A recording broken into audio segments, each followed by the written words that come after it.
ये question CBSE 2025 set 2 का है। एक सर्कुलर लूप दिया है, रेडियस r है, current I enters at this point. यहाँ पर करंट I एंटर कर रहा है, दो पार्ट्स में डिवाइड हो रहा है and once again the current I leaves. You have to find out the magnetic field at the centre. ये एंगल 90 डिग्रीज दिया है। So for any such type of problem the magnetic field at the centre is equal to 0। Magnetic field यहाँ पर centre पर 0 होगा। ये 90 degrees है तो भी, अगर ये दो इक्वल पार्ट्स में डिवाइडेड है सर्कल तो भी आंसर 0 आएगा magnetic field at the centre का। और यहाँ पर अगर 120 डिग्रीज 240 डिग्रीज दिया है, ये दो पार्ट्स में ऐसा डिवाइडेड है, ये सर्कुलर कॉइल जो है सर्कुलर लूप दो पार्ट्स में डिवाइडेड है such that the angle is 2π/3 and this is 4π/3, तो भी magnetic field at the centre will be 0। अब ये कैसे 0 है, this will try to calculate. तो magnetic field at the center, suppose this is named as the point P, this is named as the part 1। इसमें I1 current जा रहा है, I current दो पार्ट्स में स्प्लिट हुआ, यहाँ पर I1 यहाँ पर I2 आ गया। तो हम लोग क्या बोलते हैं, magnetic field at the point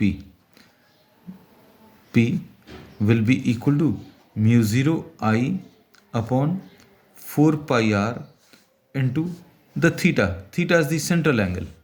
अगर पार्ट ऑफ द सर्कल के लिए कैलकुलेट करना है तो ये वाला फार्मूला यूज़ करना है। अब मैग्नेटिक फील्ड सेंटर पर इन दोनों पार्ट्स के कारण निकालना, तो सबसे पहले अभी हम लोग करंट्स के रिलेशन निकालने पड़ेंगे। तो इसमें suppose this is the part 1 और इस वाले पार्ट को अभी इन्होंने पार्ट 2 नाम दे दिया, इसलिए ये करंट I1 है, ये करंट I2 है।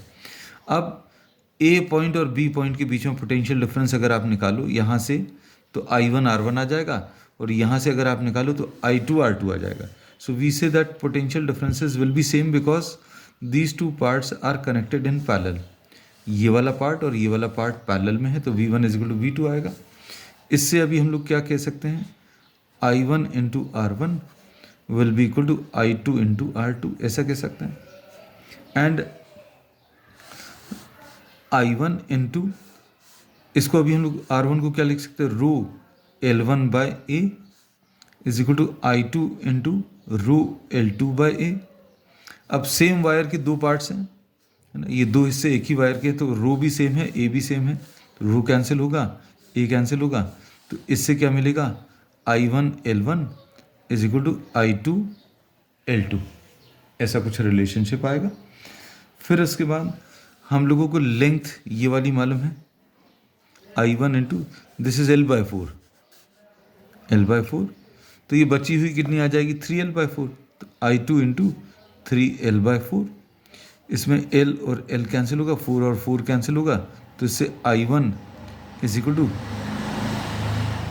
क्या मिल जाएगा, 3I2, और I क्या आ गया, I1 plus I2, I is equal to I1 plus I2 है। इसमें वैल्यूज रखो, I is equal to I1 is 3I2, I1 की वैल्यू रख ली 3I2, तो इससे I2 की वैल्यू हम लोगों को मिल गई कितनी, I/4। I2 is equal to I/4 आ गया।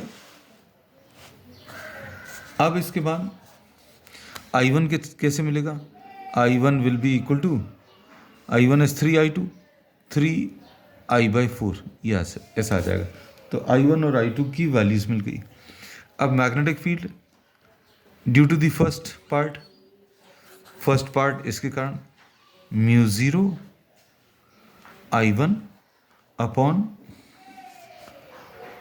4π, रेडियस इज R इंटू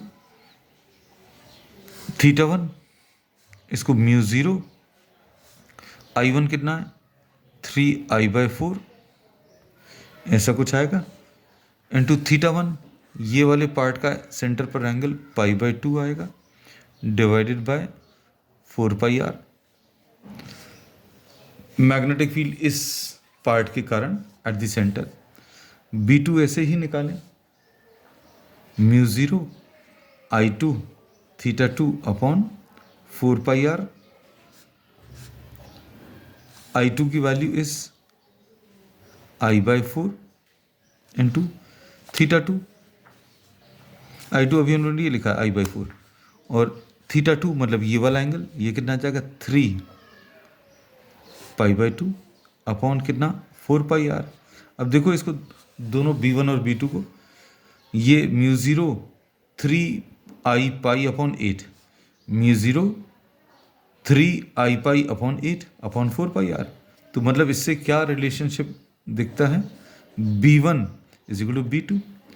ये हर एक केस में आएगा, इसमें भी B1 is equal to B2, B1 is equal to B2।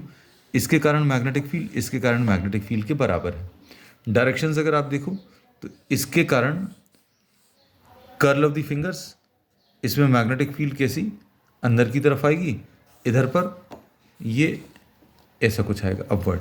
ये करंट अगर ऐसा कुछ जा रहा है तो मैग्नेटिक फील्ड ये अपवर्ड आएगी, तो B2 विल बी अपवर्ड्स, और B1 कैसा आ जाएगा, B1 डाउनवर्ड्स।